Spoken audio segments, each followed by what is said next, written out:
Hi friends, সবাই কেমন আছেন? আজকে আমি আমার বাইকের সিটটার কভারটা লাগাইছি আর কি।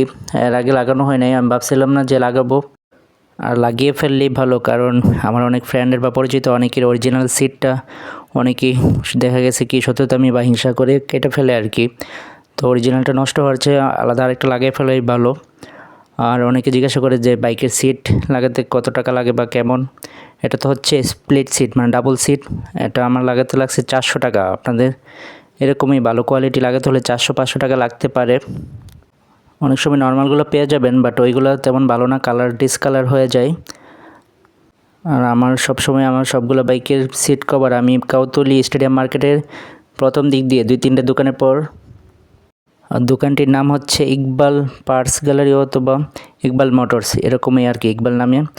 আপনারা ওইখান থেকে লাগাতে পারেন। আর যারা আমার ভিডিও দেখে যাবেন ওরা অবশ্যই আমার ইমন বাইকার চ্যানেলের নাম বলবেন বা পেজের নাম বলবেন, আপনাদের কাছ থেকে অবশ্যই ডিসকাউন্ট রাখবে। তো সবাই ভালো থাকবেন, অন্য ভিডিওতে দেখা হবে। আসসালামু আলাইকুম।